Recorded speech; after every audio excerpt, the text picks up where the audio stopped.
Welcome back. This is the Prescription to Travel MD podcast, here to help you travel better and leverage your time and other obligations to do so. I'm your host, Dr. Courtney Downs, and today we're diving into a really exciting crossover topic: real estate and travel, two of my favorite topics that I could talk to you about ad nauseum. And it's because I strongly believe that building wealth comes in the form of our experiences as well as our finances, and that our finances are directly tied to our freedom and our ability to choose how we live. I'm joined by Jaina Pallasigui, who works in the public health sector by day, real estate investor by night. It was such a fun conversation with someone who shares so many similar interests and takes on investing as well as points. It was like talking to an old friend, and I know you're going to enjoy it too. She's found a way to not only build wealth through her portfolio, but also turn those big business expenses into points and unforgettable experiences. She's here to share how real estate investors can maximize credit card strategies, what to watch out for when you're chasing points, and why the best deal is always the one that makes sense for your investment, not just your next flight. So, in this conversation, we're going to talk about the upsides and the downsides of real estate investing, how to be smart and intentional about your expenses, and even redefining what a truly great redemption looks like when you're thinking about award travel. So, whether you're curious about investing or having a side hustle, maybe you're already managing properties, or you just want to hear how others are hacking the system to travel better, you're going to get so much from this episode. So let's get into it.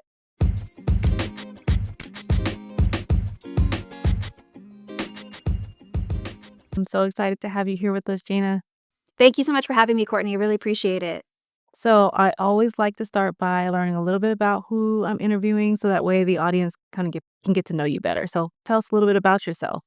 Sure. My name is Jaina Pallasigui. I'm based in Orange County, California. I work a full-time W-2 in public health. So I manage a quit smoking program countywide. That's my W-2 life. But on the other end, I also teach real estate investors how to travel hack. So essentially, I got into real estate investing in late 2021, where I started buying my first rental properties in Evansville, Indiana. And the reason why I started in that market in the Midwest is because I found that the properties there were so much cheaper, literally cheaper than the cars driving around in my neighborhood. And at the same time, I always was into traveling, right? I always, you know, liked the concept of using points and miles. And I remember my first redemption was maybe just 2 nights at an IHG, and I used 100,000 chase points for that. Of course, we make our own like rookie mistakes, but when I truly started getting into it is when I joined a coaching program that showed business owners how to leverage 0% APR, but also use those points and miles to travel. And since then, I really dove deep into the material and realized, like, wait a second, these real estate investors spend a lot of money. If I just figure out which credit cards to use as a pass through to accumulate tons of points and miles, I could essentially use my real estate expenses and anything that I'm using for my businesses to travel for nearly free. Once I figured out that combination, the rest is history. So, I mean, in the beginning, I was just getting turnkey properties. I believe my first two properties were turnkey because it was just the easiest way to help me understand the transaction process of getting a real estate property. But then I started getting a little bit more comfortable. My risk tolerance started increasing. And I was like, you know what? Let me start doing renovations, right? And even with these smaller properties, the renovations could be 10, 20, 30, even 40K sometimes. And I realized at that time, my realtor was also my lender at the time. He said, hey, you should consider doing these things called subject to appraisal loans. So it's a commercial loan, and it's also known as a contractor loan sometimes. It just depends on the bank that you're using, but it allows you to get a dilapidated property and essentially rehab it, but they will wrap the renovation costs of your estimates into the loan so you could pay that off over time and not have to put any money down. And I was like, really? I could do that? And all he did was give me a check. He's like, here's the check that you're going to use for the renovation. And I was like, okay, so you're just going to give me a check to pay my contractors? And he's like, yeah. So that's when the light bulb went off. And I was like, wait a second. I'm going to open up credit cards with elevated sign up bonuses, pay my contractors for these renovations, and then use the check to just pay off the balance of my credit cards. So that's where it really started for me with using credit cards for renovations. That's really cool. And I think those things kind of seem like a no-brainer now. It's like, okay, I go renovate a property and then I can use my credit card and earn points. But not too long ago, bought a property doing the same thing and had no idea. So I I just so happened to get a couple of Chase Ink business cards because I was like, "Okay, well, I need a business card to start," and they have, 0% interest, and I could pay it off over time, and, I used that, but I had no idea that there was this welcome bonus that I had to spend so much money on the card to actually get the welcome bonus, so, I inadvertently earned the welcome bonus, but again, had no idea. I put, like, most of the renovation on, like, an American Airlines card, so Oh, I mean, not bad. It's still American Airlines. Yeah. not bad, but, it's like, it could have been better if I had known at the time, so, this was something that wasn't, like, common knowledge, it's not something that I hear, like, talked about amongst, like, real estate investors, but it was just something that, like, I happened to do, and then all of a sudden, I look back when I started learning about points and realized, "Oh my gosh, I have all these points that are sitting there, I can actually do something with them." So, I love that you're kind of bringing this to the forefront for real estate investors and people who maybe, like, I was as a first-time investor going, "Well, alright, well, I'm just gonna use these cards for this," but not realizing just the potential that they had. Mhm. Absolutely. So powerful. And so, what are, like, some of the easiest real estate expenses to earn points on aside from doing renovations? Sure. I mean, there's so many different facets of real estate investing. There's active investing, where you're doing flips maybe, or you're running a real estate business, and there's passive when you're just in syndication collecting checks. So there's, I would say, different buckets. So, for example, if you're a realtor, typically you're doing property tours of your listings. Maybe you're taking out clients to business meals. You're driving around a lot.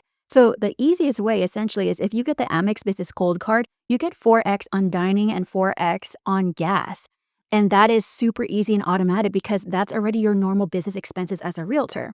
Versus if you are in midterm rentals, which I am, typically you're going to furnish a property. So you'll need to get all of the furniture, all that decor. And a lot of people will just buy it maybe on Rakuten or Amazon.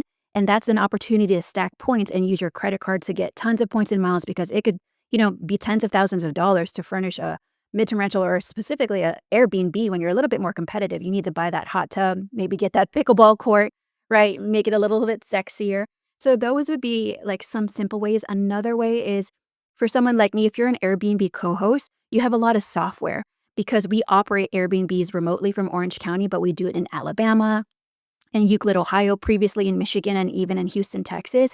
You need a very strong tech stack so that you're able to operate remotely. So if you use Monday.com, if you're using Slack, if you're using, your Gmail, your Google Workforce, if you're getting Furnish Finder listings, if you're getting Hospitable, there's a lot of software that automatically you have to pay every month, and then you just put down your credit cards, and those are really easy ways to earn points and miles. Yeah, and I never thought about that either, like, if you're a co-host, self-managed, but if you're managing other people's properties, even if you don't necessarily have your own properties or you're doing, like, arbitrage or things like that, you're essentially running other people's expenses through your credit card, and then, the people that you're hosting for essentially are covering those costs, so you've been doing this for how long now? I would say since 2022. So it's been a few years, specifically combining real estate with travel hacking. Yeah, and then I imagine during that time you've amassed quite a few millions of points. Yes. Yes, definitely millions. And there's a lot of really unique ways that people don't realize that you could earn points and miles with, right? For example, if you just own properties, if your property taxes and your property insurance are not escrowed into your mortgage and you pay those off separately, those are great opportunities to earn sign up bonuses. I pay my property taxes in May and November, and there are definitely a few $1,000s each time. That's anytime that time comes up, I make sure that I look what's the elevated sign up bonus right now because I want to be opportunistic to get that. Similarly, for your property insurance, if you could put that on a credit card, some people, it has a fee, some people it doesn't. That's another way to do it. And we also talked about really interesting strategy I learned recently. So I also do corporate housing. Essentially, we partner with businesses and anytime they need housing for a certain period of time, we assist them in getting that housing. For example, we work with a solar company and they go door knocking, door to door on places that are very hot. So Arizona, California, Vegas to sell solar. And these teams need housing for 3 weeks to up to a couple months, right? So one of the things that we realize is sometimes with these corporate housing companies, they do events. And what I learned in trying to do events is if you hold an event at a hotel or if you're doing block rooms for a particular event, if you're the person booking that hotel, you can put your loyalty number for that hotel and you accumulate all the points for all the rooms that were booked. So essentially, that's kind of a form of arbitrage because you're not paying for the hotels, but you're accumulating all the points. This would be similar if you were holding a wedding. My friend did this. For her wedding, she did room blocks for a Westin in Costa Mesa, and she got all those Marriott points for all the people that book rooms for her wedding. So that's a huge way to accumulate mass amount of points if you're in the corporate housing industry because they tend to do that arbitrage model. So when you talk about corporate housing, like hosting events, like how does that work exactly? Sure. So, for example, we partnered with a solar company and so we're talking about events specifically. So, they will have a company event every single January. And what they'll do is they'll pick a location somewhere in the United States to hold their events. And it's usually, kind of a celebration of the past year, things that they have accomplished, their mission moving forward, etc. And in that particular event venue, they'll have to bring all of their reps because they're all around the nation to go to this particular place. Then what they'll have to do is obviously book hotel rooms for these people coming in so that they could attend the event. And that's where the housing comes in, where you essentially come in as a corporate housing provider, negotiate rates with these hotels, and then the company actually pays you a premium for the service of you organizing the housing for them. And you essentially collect the margin. So not only are you collecting the margin, to provide these services, but now you're getting tons of points and miles from it as well. So so you're doing corporate housing, but you're also like events planning? Oh, no, we just do the housing side of it. That's too complicated for me. I'm not trying to do that. So the company reaches out to you then and says, "Okay, we have this event that we're planning and we're going to do it in San Diego and we need you to find housing for 100 people that are coming in." Okay. And then you just you contact the hotels directly and arrange that for them. Exactly. Okay, cool. Yeah, I never really thought about that because I know, like, you're doing, like, the housing for them in terms of, like, finding them Airbnbs and, like, rental, but I never really thought about the hotel aspect of it or how that would come into play. Or that they would even reach out to you and that they wouldn't have, like, their own, like, event. So they do. So they do have their own, but they were just open to it because not all companies are as organized with travel as you think, right? Some of them, they haven't developed that travel aspect of it, and they were open to outsourcing it to us. So they do have their own travel department, but sometimes maybe it's just one person, and that person is really overworked and needs help. So then they would reach out to people like us and like, "Hey, can you help me? I don't have time to plan it this year, and I would need help." Got it. So it wasn't so you didn't reach out to them, they reached out to you and said, "Hey, can you assist us with this?" Oh, very cool. Correct, because we were already doing housing for them, nationwide when they were doing their sales, and they're like, "Hey, by the way, we have an event coming up. Do you guys help with housing for events?" And then low key, we never done that before, but we said yes, and we're like, "Yeah, we do that. Of course we do that." Chat GPT a little bit, Of course we do that. So, yeah, I'm like a yes person, so. Yeah, I'm like, you have your hands in, like, a little bit of everything. So how did you go from, like, "I'm doing my W-2, so I'm gonna start investing, and I'm gonna buy some properties in Indiana," to now you're co-hosting and, finding corporate housing? Like, how did all of that come together for you?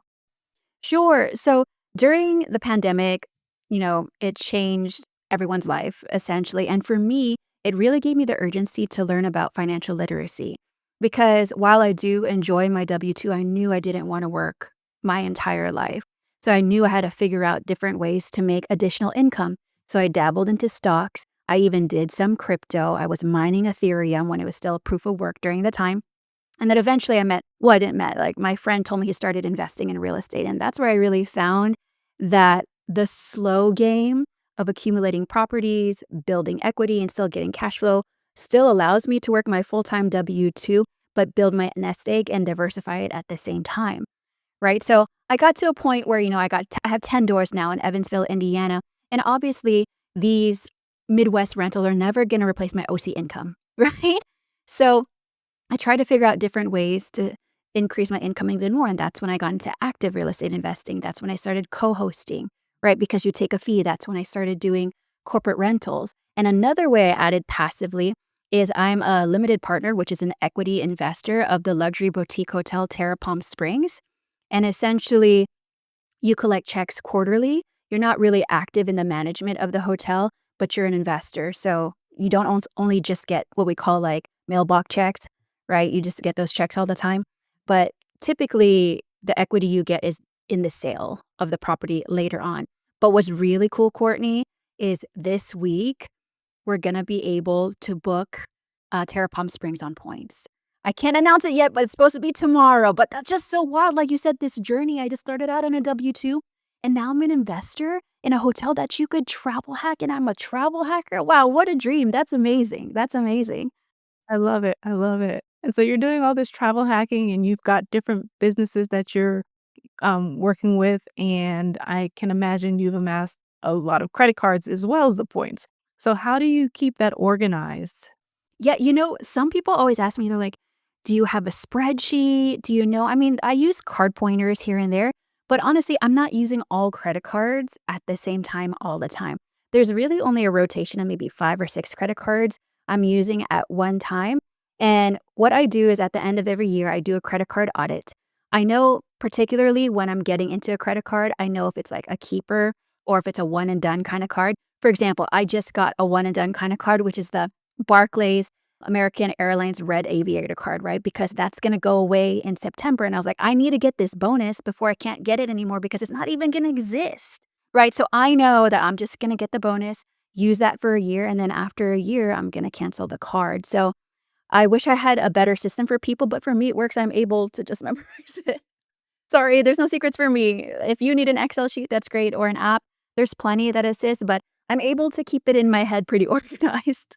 Yeah, same, and I use, like, the Travel Freely app to, like, keep track of my cards, and it's mostly, like, to remind me, "Okay, there's an annual fee that's gonna be due," and, like, it's been useful in that regard, but a lot of the stuff, again, just like you said, it's just kind of in my head, so it is helpful to have all those things and also to know, yeah, this is like a one and done card and, like, the keeper card. What are your keeper cards? Yes. So my keeper cards are the Chase trifecta, right? Solid, solid team. So it's the Chase Sapphire Preferred, right? And then also Chase Freedom Unlimited and Chase Freedom, the OG Visa, not the Flex, just the Freedom. The reason why is because when you are able to churn the Sapphire card, it's kind of like, kind of yes, kind of no, right? It depends now that the new Sapphire products came out. But when you were able to churn the card, my original reserve card, when I got the 100K sign up bonus when that card first came out, I downgraded it to the OG Freedom card so that I could reapply for the Sapphire and get the bonus again. So that's why I have those Chase cards. On the Amex side, my keeper card is the Amex Business Gold because I'm in SoCal. We drive a lot. We drive a lot, so I need the 4X on gas. And obviously 4X on dining as well when I do business meals because I do a lot of real estate meetups. I do a lot of consulting, and I typically like to do that dining if possible. And then I do like the personal platinum. I had the business and the personal platinum at one time, but the reason why I got rid of the business one is when they decreased like the Dell credit to like 200. I was like, ah, I don't like that. I actually got this mic with the Dell credit with the business. And the reason why is because obviously, like, I think about how much in annual fees I want to spend. I'm not trying to spend so much, but I'm also open to spending a lot because I know I'll get outsized value. I noticed with the personal card, the personal Amex Platinum, I was using it a lot more because the business doesn't come with a $200 hotel credit for FHR or the hotel collection. So I was like, I'm not going to really use that. And instead, I got the Hilton Aspire card. So that's really going to be my hotel card, and that's like, 550 I think for the annual fee. So I essentially replaced the Amex Business Platinum with the Hilton Aspire card. So right now, those are and the Built card, sorry. I would say those are my keeper cards right now. I was gonna say we're very similar. I know Hilton Aspire card is one that at least I'm hanging on to for now. It's been very useful for me for the past couple of years. My husband has the Amex Platinum card, so we use his final hotel credit. We actually just booked a room coming up in the next couple weeks, so excited about that. And then Built. I don't have a Built card yet. I've been kind of holding off, and we don't pay rent, so it's been kind of like sitting there. Are you able to use that with like your real estate expenses? Yes. So Belt doesn't technically have a sign up bonus, but there's this secret one where they'll send you a letter or an email that says, in the first 5 days, you could spend up to $10,000 to get 5X on every dollar that you spent. So now I was like, perfect, put my renovations on that. Right. And I got 50,000 Built points, which are so valuable because now they transfer to Japan Airlines, they do Hyatt, they do Alaska.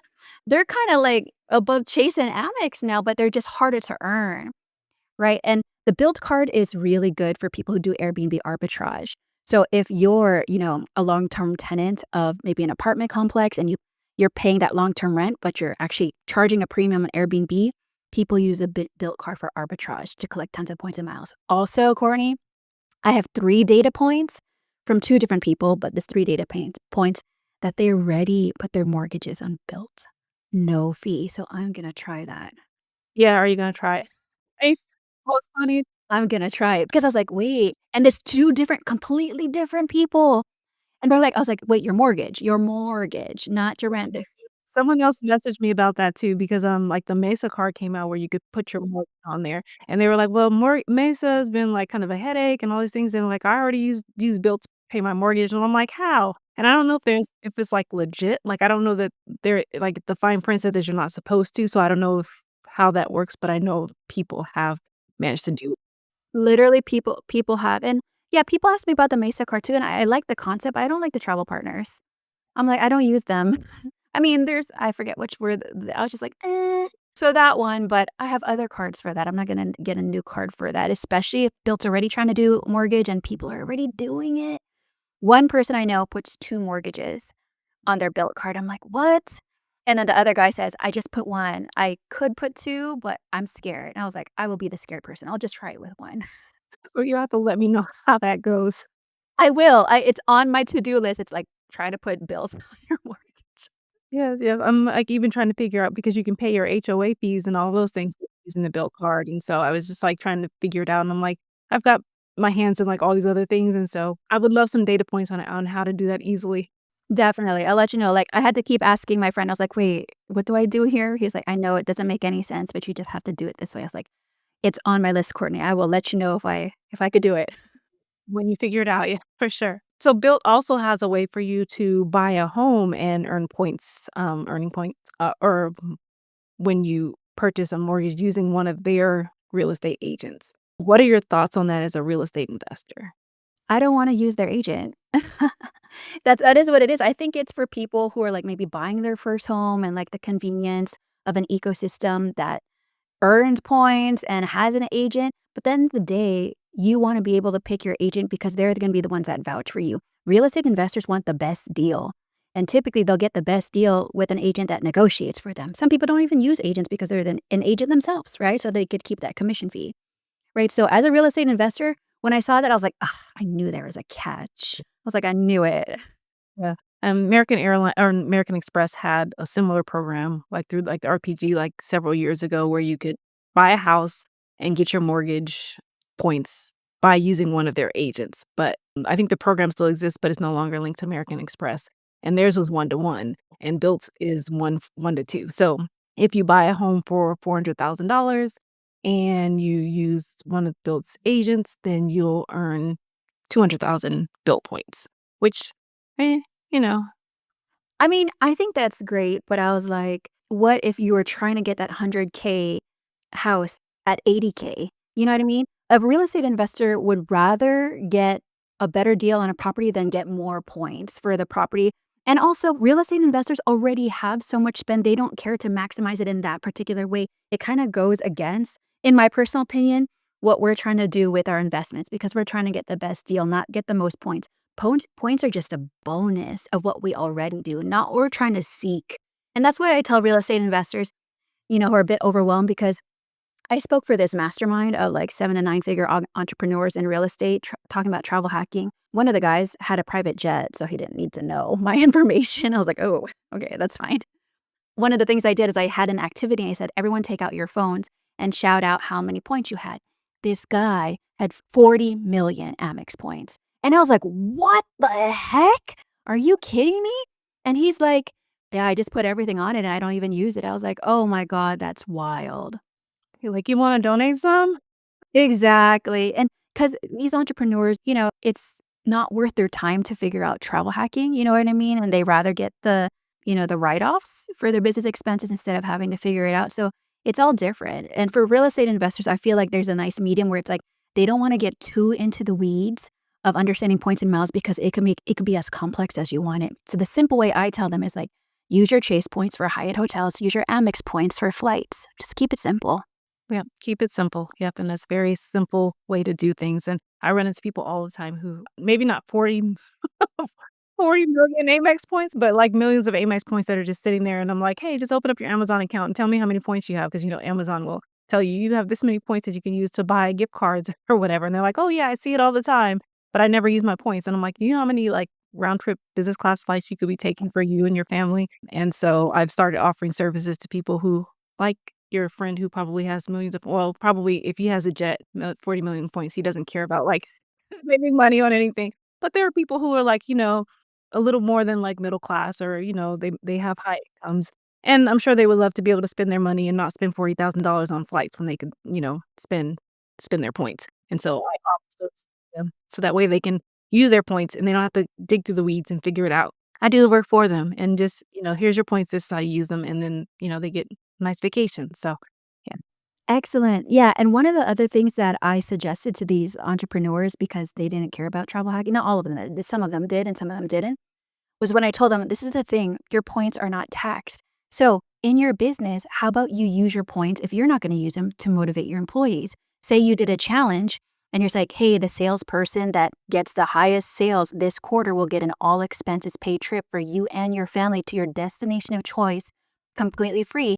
And now you're motivating your employees for that challenge. You're giving an amazing prize, right? That improves morale in your company. And you're able to provide such a great experience to them and their families, which you could do annually. And it's not even taxed. It doesn't affect your bottom line because now you're just using it as leverage at that point.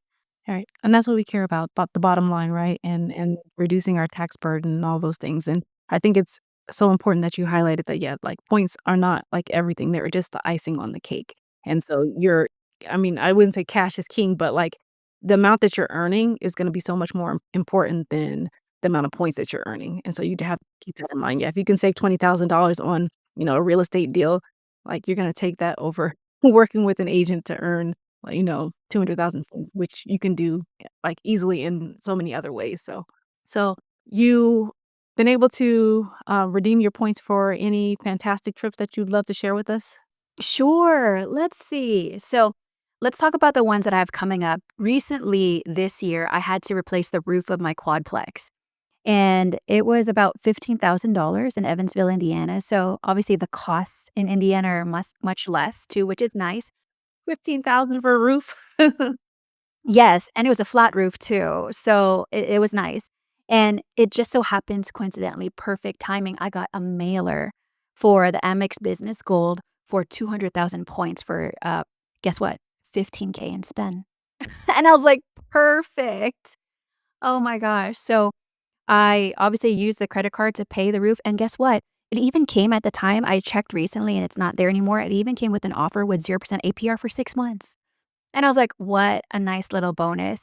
So I used the rental income of that quadplex to pay off the 15K within that 6 months, and essentially I just leveraged OPM and got 200 Amex points, 200K Amex points. So I also got a couple of Chase Ink cards recently with the renovation of my 10th rental property, and from that, I accumulate a bunch of Chase points. So what I'm using it for coming up is I was able to get first class on Japan Airlines A350. So the new product, right? To go to Japan because I'm taking my parents to Japan in October. And I needed a very particular date, right? Unfortunately, I had no flexibility. And as we all know, if you have flexibility, the more chance you're going to get good award availability to find a better deal. But I had none. I had to leave on a very particular date. And fortunately, there was this huge dump of JetBlue award availability during that time. It's much higher because you could get first class for as low as 80K, I believe now. I do think they increased it a little bit. But JetBlue partners with Japan Airlines, and they had a huge dump, and it was 165K. So obviously, so much more than you could get, but that flight is like $16,000. So I was like, yes, I'm booking it. And that's what I kind of want to talk about with at least the real estate side. I feel like there's definitely people who are maximizers and want to get the best deal all the time. But what's really nice, in my opinion, for real estate investors, because you naturally accumulate so much points and miles, you don't have to get the best deal every time.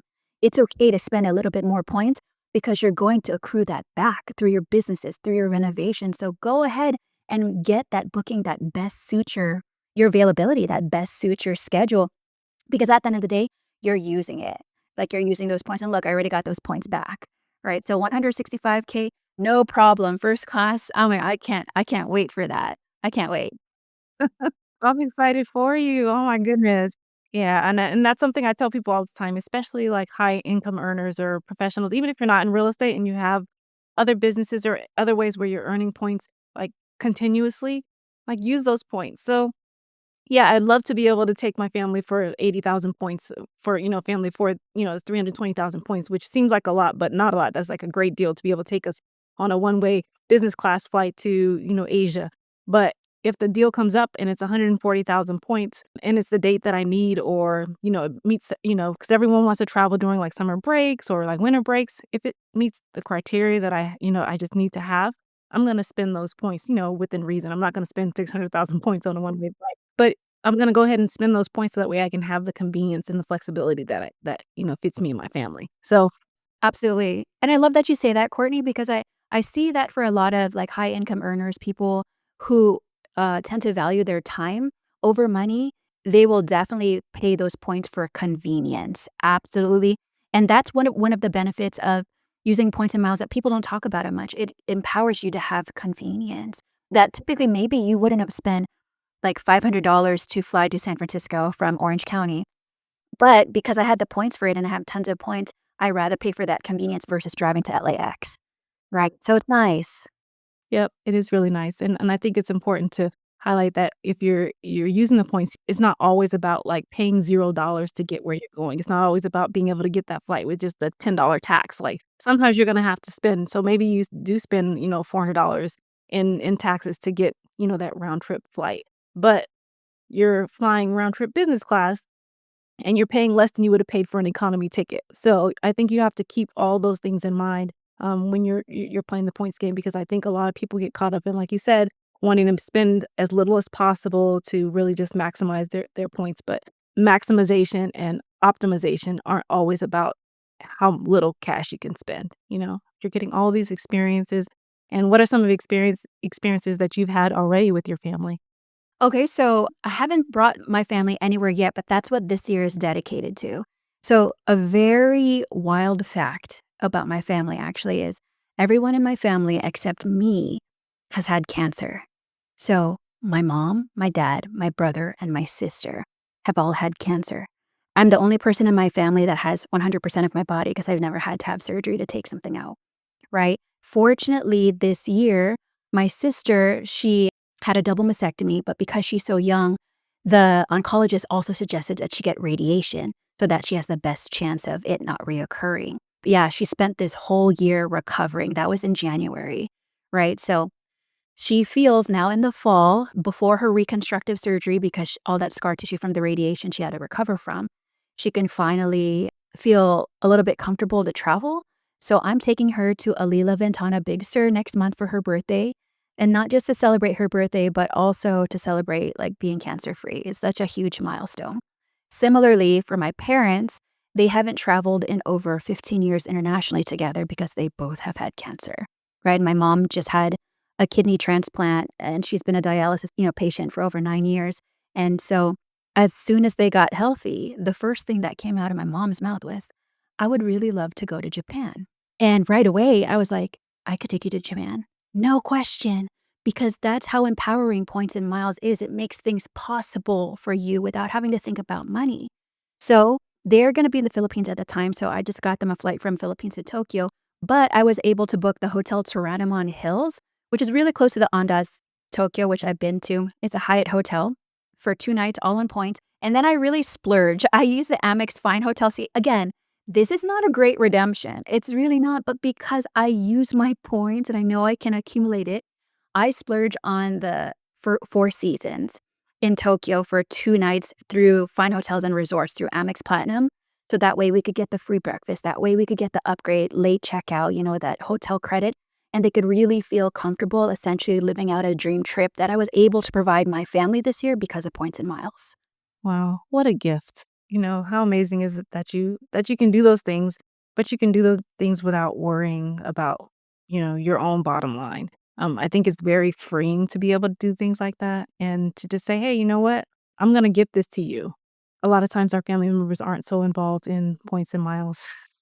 And a lot of times it's hard to get them to actually, really get deep into the game, but when you can share that aspect of the game with them, I think it's wonderful. It's a gift to yourself, really. Absolutely, to be able to have the ability to create that memory that's worth more than any redemption. You know what I mean? That's what's beautiful, like, how easily I was able to say yes.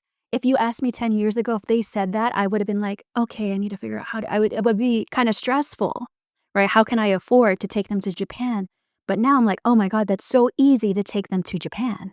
Yes, so easy. And where are you traveling next? So September is Alila Ventana Big Sur. Japan is October, and then I'm also staying at the Andes Papagayo in November for a girls' trip. So that's my travel for the rest of the year. It's kinda packed a little bit, actually. I was like, "Yeah, you don't have very many months left," and you're like, "Had it packed all in," yeah. We actually did, Andes, in Costa Rica last year for my birthday. We went. It was like a last Oh, how did you like it?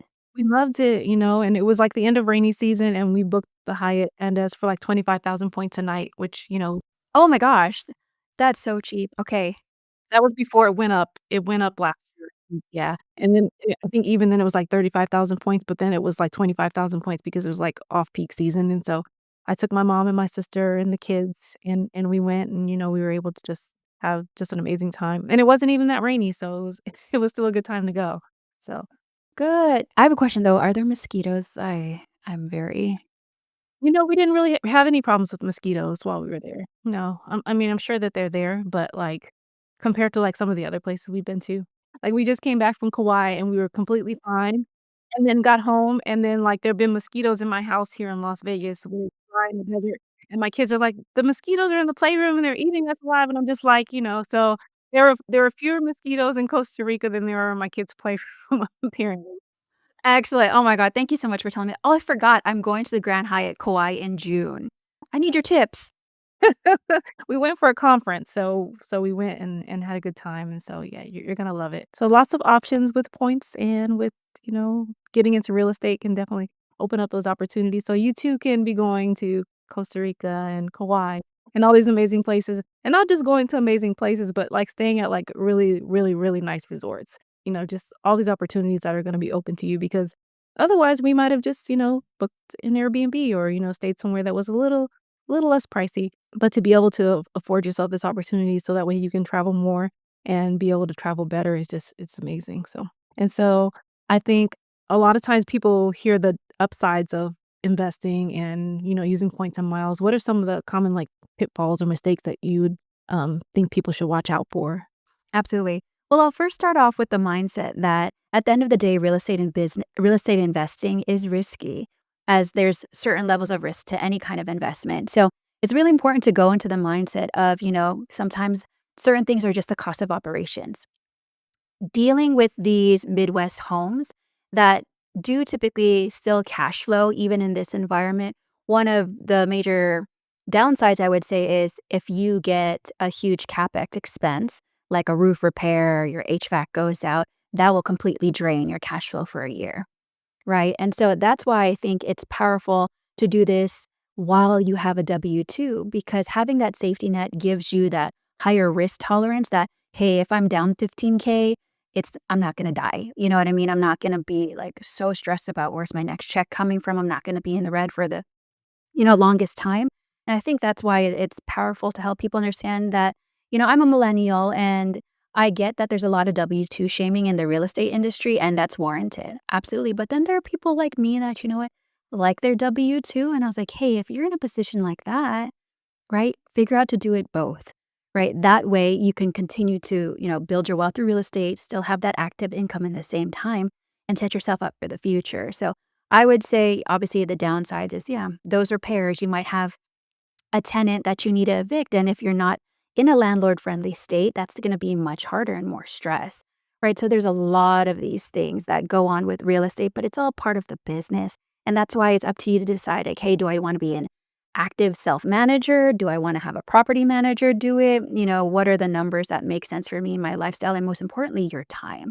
But the number one thing I would say is talk to other investors, right? Put yourself in rooms and communities where people have experience like this so you don't feel at a loss. And you could essentially leverage other people's expertise and understand how to get out of the weeds, how to recover from it, so that overall you're always net positive and continuously building your wealth no matter what the setbacks are. I love that. I love that. I definitely feel all of those things as an investor and coming in, for the first time and realizing that, things aren't always going to be this rosy picture that see people painting, but having the mindset to deal with those challenges as they present themselves is key.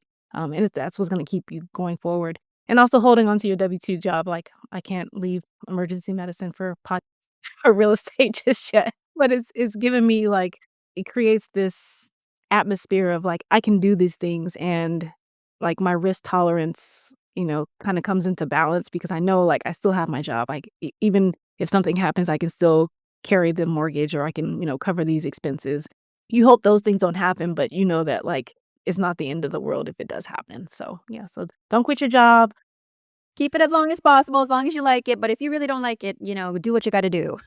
Right, do what you gotta do. Right, absolutely. Well, I love that you were able to come on here today and share with us all these gems. I'm sure people want to know more about you, and if for no other reason because they're interested in real estate and how they can, start doing all these amazing things so that way they can, one, use their real estate expenses to leverage for all these amazing travel opportunities, but also because it's building wealth and, building wealth is building freedom and building time so that way you can do all the things that you want to do. Where can they find you? I'm very active on Instagram, so you could find me at Jaina Ann, so JAINA_ANNE. Okay, nice. Yep, and you'll find Jaina there, and she's always posting all these really cool tips and tricks on all these different hotel opportunities and booking flights, and you can see all of her travels as well. So make sure you find her there. Make sure that you're subscribed to the Prescription to Travel MD podcast, so that way you don't miss an episode. And we'll be sure to keep you updated in the link, so that way you can find Jaina if you didn't catch that. All right. Thanks for listening. Thanks, Jaina, for being here. Thank you so much, Courtney. We'll see you next time.